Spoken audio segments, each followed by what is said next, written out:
Once the highest office in the land is relinquished, the spotlight that once shone brightly on the president dims significantly. With the new commander-in-chief taking center stage, the former president's life becomes a quieter affair. Gone are the days of grand motorcades and street lockdowns. So what does life on the move look like for a retired president? Do they still bask in luxury? Or do they embrace the everyday travel experiences that the average person knows all too well? In this video, we are going to be seeing how former US presidents secretly travel. Let us begin with the man of the hour, the former US president whose life was almost taken at a campaign rally where he is seeking to make it to the office again, Donald Trump. Before Donald Trump became the 45th president of the United States, infamous for attracting numerous civil and criminal lawsuits, he was already living a life of opulence that most people could only fantasize about. A prime example of his extravagant lifestyle was his Boeing 757. Trump purchased this jet in 2011 for a staggering $100 million.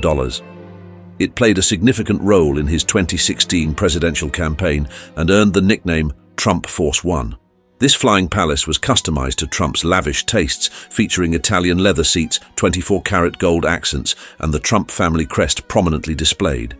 His impressive collection of aircraft didn't stop there. He also owned a Cessna Citation X, renowned as one of the fastest private jets in the world. However, once Trump assumed the presidency, his mode of travel underwent a significant transformation. Presidential protocols took over, and his private fleet was replaced by government-provided transportation: the Beast, the presidential limousine, and the iconic Air Force One. Air Force One, unlike Trump's gold-plated jet, is a marvel of security and modern technology, designed to serve as a flying command center. It boasts advanced communication systems, a medical suite, and an office that closely resembles the Oval Office, ensuring that the president can effectively lead the country even from 30,000 feet in the air. The change wasn't just in the aircraft, but in the entire nature of travel. As president, Trump's journeys transformed from luxurious escapades to critical operations of national security and diplomacy. Each flight on Air Force One became a meticulously orchestrated mission, ensuring the leader of the free world's safety and readiness. One particularly dramatic example was when President Trump made a secret trip to Afghanistan. This wasn't your usual presidential journey. It was shrouded in such secrecy that he had to slip out of the White House and land at darkened airports. This clandestine operation took place over Thanksgiving, a time typically spent with family. But for President Trump, it was an opportunity to show appreciation to the troops who couldn't be with their families. While the world was focused elsewhere, Trump embarked on this covert mission to Afghanistan to stand with the brave soldiers stationed there. The security measures were extraordinary. A nondescript plane kept under wraps was prepped for the journey. Unlike the usual fanfare of presidential travel, this trip involved a minimal crew and one Fox News journalist, sworn to secrecy as the designated pool reporter. The plane was basic, outfitted with just 4 blue leather chairs and a makeshift restroom, a porta potty brought along for the mission. Under the cover of night, Trump left the comforts of his resort, his departure leaving no trace. The convoy to the secretive Florida airport was quick and silent. Upon arrival, senior White House officials handed over their phones, severing communication with the outside world to maintain the operation's secrecy. The flight to Joint Base Andrews in Maryland was eerie, with Trump offering a nod to the crew before retreating to the cockpit for takeoff. Shrouded in darkness, the plane landed and Air Force One awaited in a hangar, lights off, ready for the next leg of this high-stakes journey. President Trump boarded Air Force One, which then took off under the cover of darkness with its windows shaded and interior lights off. Later, news reports highlighted the president dining with soldiers and delivering a heartfelt speech, confirming the mission's success. As Trump's presidency concluded, his travel style shifted once more, returning to the opulence he enjoyed before his time in office. The familiar sight of his personal Boeing 757 reappeared on the tarmac, ready for his post-presidential journeys. This return to private life allowed Trump to indulge again in the luxurious travel he had set aside during his tenure. Whether aboard his Boeing 757 or the Grand Air Force One, Trump's travel narrative consistently reflected themes of luxury and power. Trump's affinity for opulence extended beyond the skies to his impressive car collection. His fleet included a 2007 Ferrari F430 F1 coupe, a 1988 Cadillac Trump Golden Series limousine, and a 1956 Rolls-Royce Silver Cloud, each vehicle a testament to his wealth and taste. Despite the shift back to his personal vehicles, Trump's post-presidency life still came with conditions. The Former President's Act of 1958 ensures that he, like all former presidents, continues to receive lifelong security detail. Although he has access to his luxurious cars again, driving himself is a thing of the past. Trained Secret Service agents now serve as his chauffeurs, a constant reminder of the responsibilities and risks tied to his former office. While Trump may miss the freedom of driving his luxury vehicles, his predecessor often longed for the freedom to travel without the many restrictions that come with being the President of the United States. Barack Obama. Air Force One, the call sign for any aircraft carrying the President of the United States, has become synonymous with the iconic, highly customized Boeing 747. During Obama's presidency, the interior of this aircraft was a blend of luxury and practicality. With 4,000 square feet of space, it featured a conference room, dining room, private quarters for the president, a large office, and even a medical suite capable of performing surgeries, with a doctor always on board. The plane's 2 food preparation galleys could serve meals to 100 people at a time, ensuring that the president and his entourage were well cared for during long flights. One of Air Force One's most remarkable features was its ability to refuel mid-air, allowing it to stay aloft indefinitely during emergencies. Equipped with advanced, secure communication systems, Air Force One enabled the president to perform essential duties from anywhere in the world. This included commanding the military, signing legislation, and conducting video conferences with the national security team. On the ground, the president traveled in a vehicle as formidable as Air Force One. Known as the Beast, the presidential limousine was a moving fortress. While many details of its capabilities were classified, it was known to have 8-inch thick doors, comparable to those of a Boeing 747 cabin, 5-inch thick bulletproof windows, and a sealed interior to protect against biochemical attacks. During his presidency, Obama traveled to 58 countries and made 166 international trips, visiting some of the world's most remote and challenging locations, from war zones in Afghanistan to historic sites in Africa. President Barack Obama's travels were always within the confines of the presidential bubble, a term denoting the highest level of security measures to protect the leader of the free world. This bubble was an everyday reality for Obama. His security detail consisted of the elite, Secret Service agents, rigorously trained in protection and emergency response, were his constant companions. A team of snipers, EMTs, and other specialists formed an invisible shield ready to act at a moment's notice. Technology played a crucial role in maintaining this bubble. Advanced communication systems and biometric screening ensured every detail was secure, every visit was meticulously planned, and every step was scrutinized for safety. For the president, no walk was casual. Streets were blocked with dump trucks, restaurants cleared out, and mailboxes sealed before his arrival to ensure his safety. Obama often expressed a desire to experience life beyond the stringent security of his role. He longed to visit Kenya, his father's homeland, as a private citizen, free from the restrictive protocols of his office. As his presidency ended, Obama's travel routines underwent a significant transformation. The transition from presidential to post-presidential life marked a new chapter in how he journeyed around the world. After leaving the presidency, Obama transitioned to the world of private planes. His first flight post office was aboard a private jet provided by billionaire Richard Branson, whisking him away to the British Virgin Islands.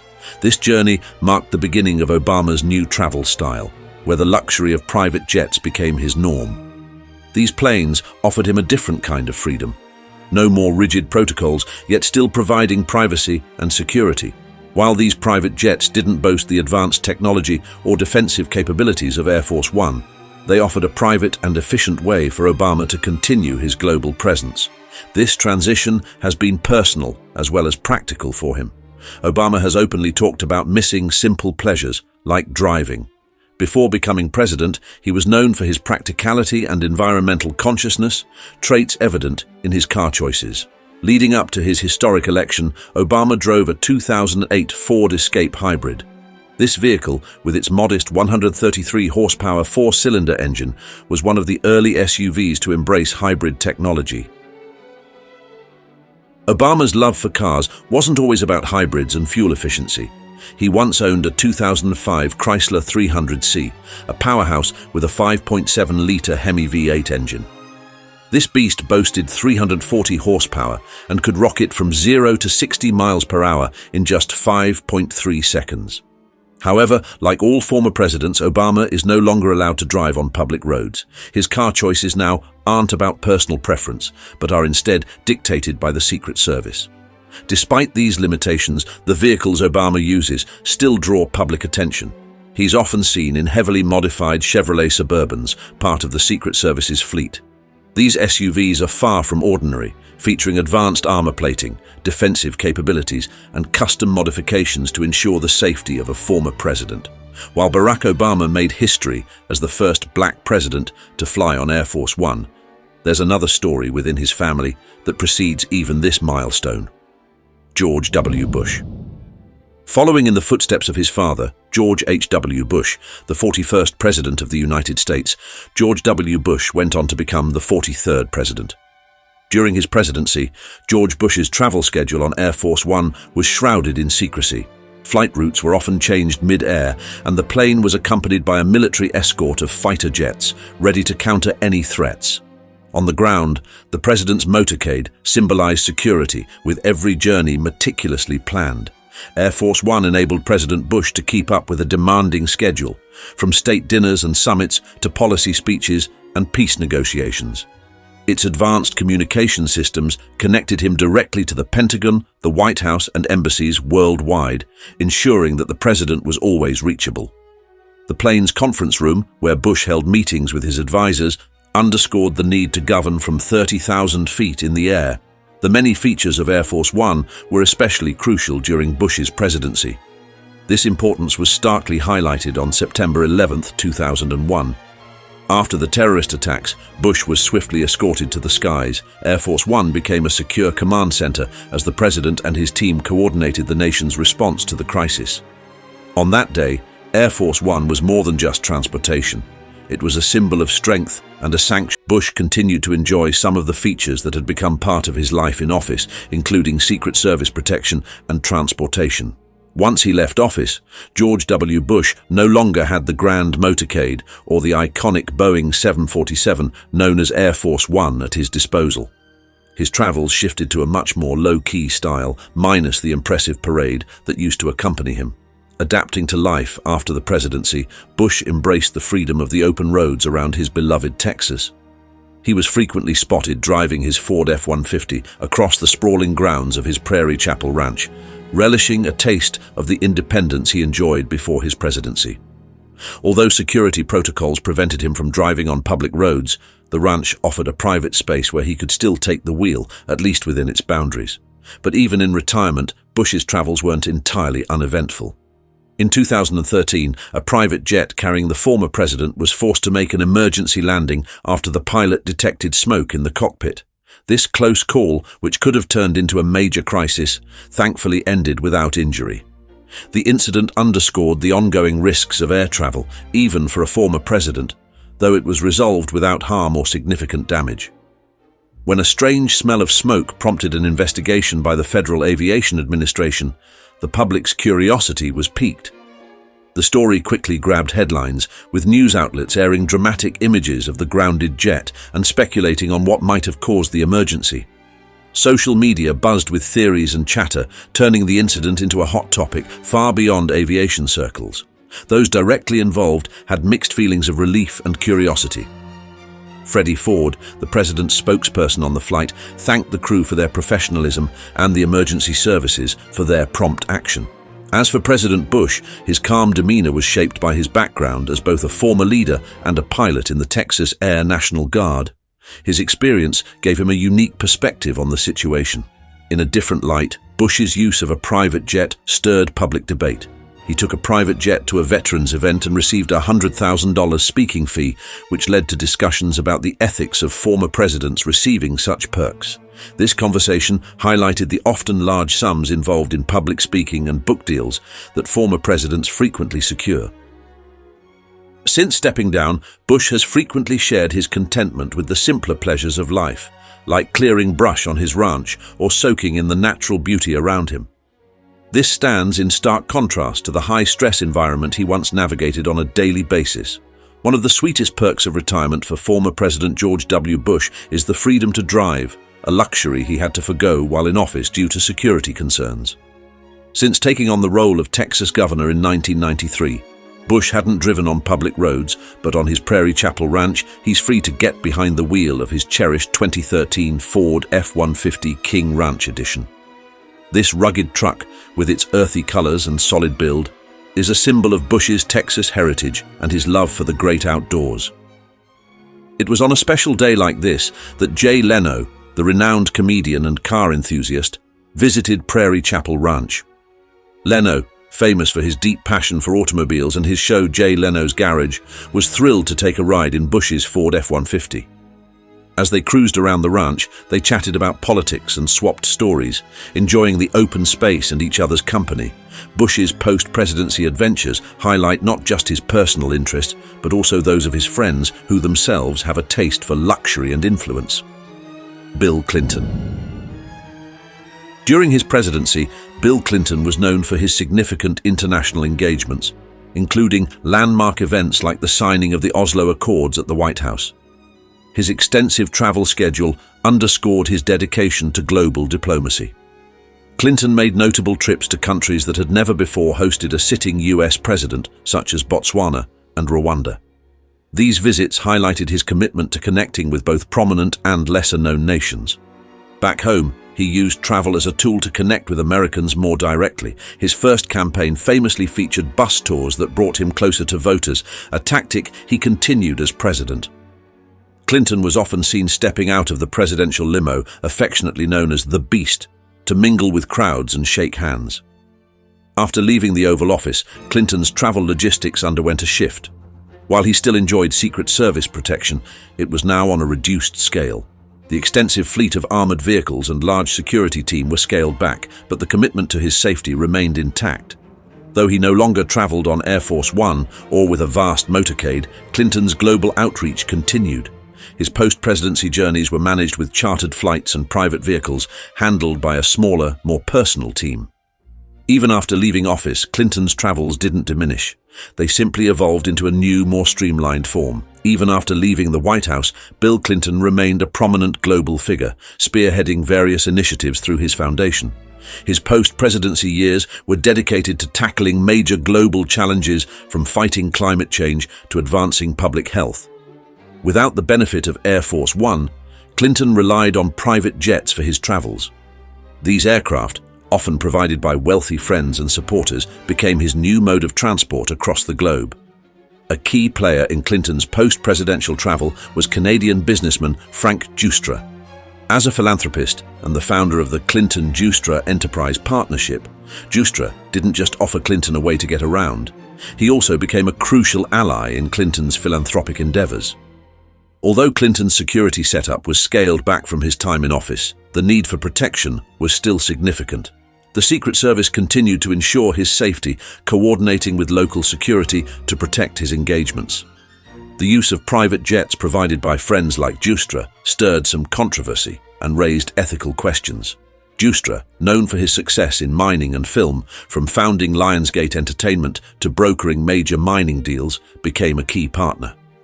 Their collaboration flourished, with Giustra's financial acumen and Clinton's diplomatic skills driving the Clinton-Giustra Enterprise Partnership.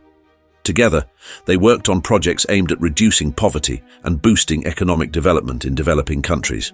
In their partnership, Frank Giustra's private jet became more than a luxury ride. It was a tool for their global mission. The collaboration between Bill Clinton and Giustra literally took to the skies, with Clinton frequently flying on Giustra's jet for their shared ventures. One notable trip occurred in September 2005, when Clinton boarded Giustra's Boeing 707 for a journey to Kazakhstan. The goal was to negotiate with the Kazakh government on uranium mining deals. This trip proved successful, leading to Justra's company, Eurasia Energy Limited, securing multi-million-dollar contracts.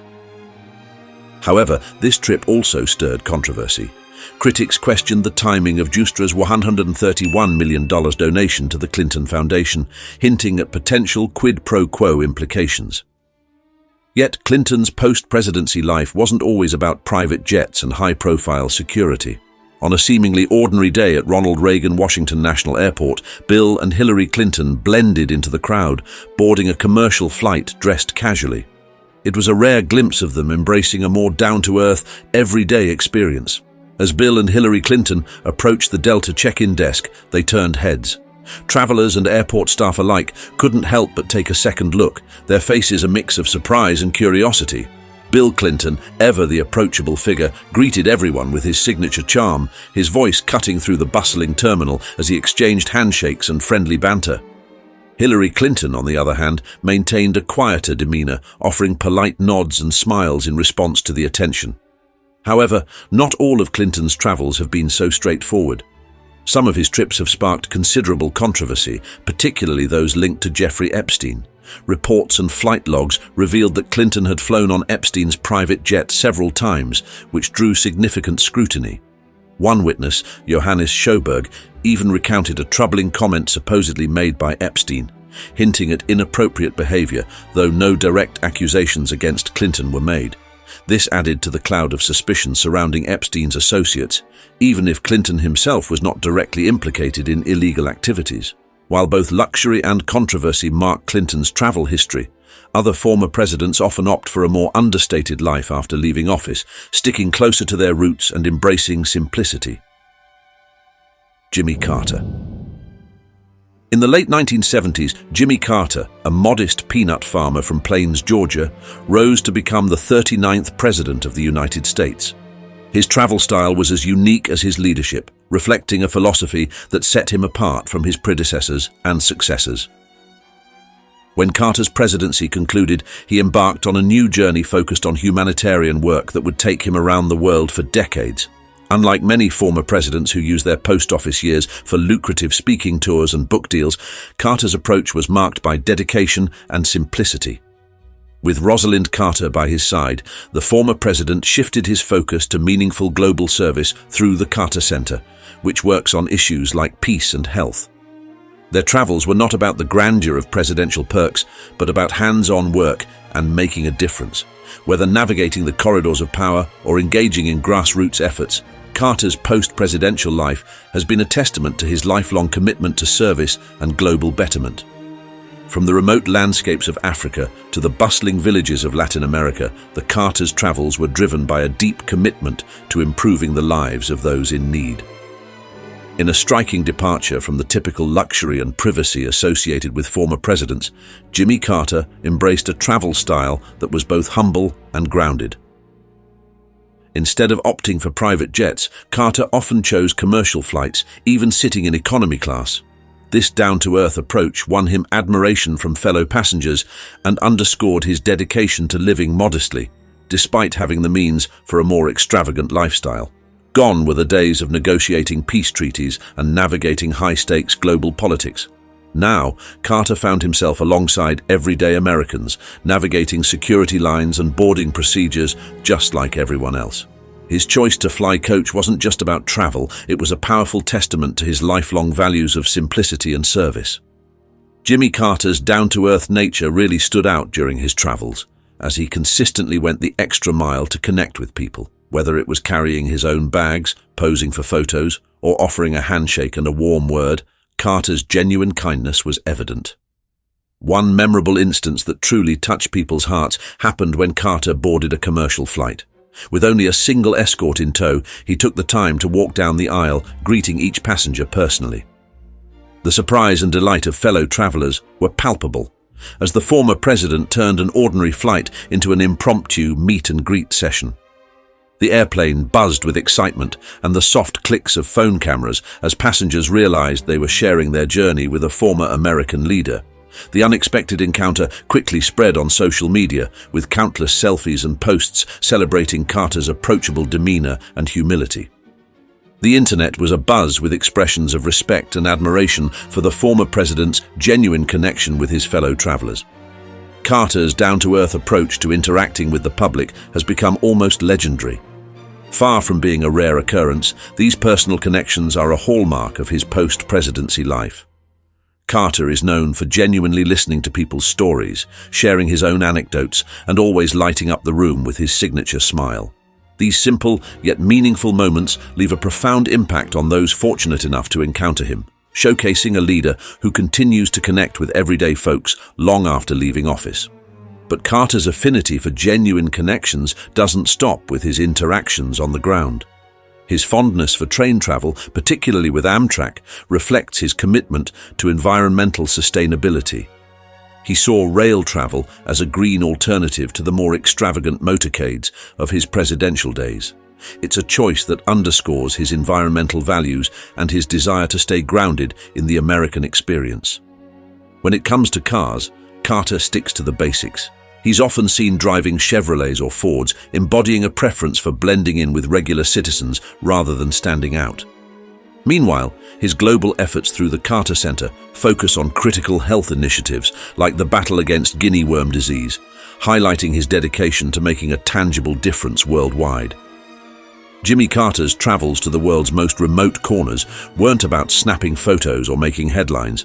Instead, he immersed himself in the gritty realities of disease prevention and treatment, offering direct support and solace to villagers in need. This hands-on approach is a testament to his commitment to tackling challenges head-on. His dedication to democracy and human rights led him to regions plagued by political unrest and repression. As an election observer, Carter lent his esteemed presence to fledgling democracies, bolstering their legitimacy and inspiring those fighting for their voices to be heard. These missions were often fraught with danger, but Carter's belief in the fundamental right of self-determination fueled his bravery. Even as he aged, his determination didn't waver. While his travels became less frequent, his commitment to teaching, philanthropy, and community involvement remained unshakable. A touching tribute to their enduring partnership, Jimmy and Rosalind Carter received a 1964 Ford Super Deluxe convertible for their 75th wedding anniversary, symbolizing the simple joys they've cherished together. It's a reminder that even after leaving the presidency, the journey of service and dedication never truly ends. If you enjoyed watching this video, just as we enjoyed making it, be sure to hit that like button and don't forget to subscribe.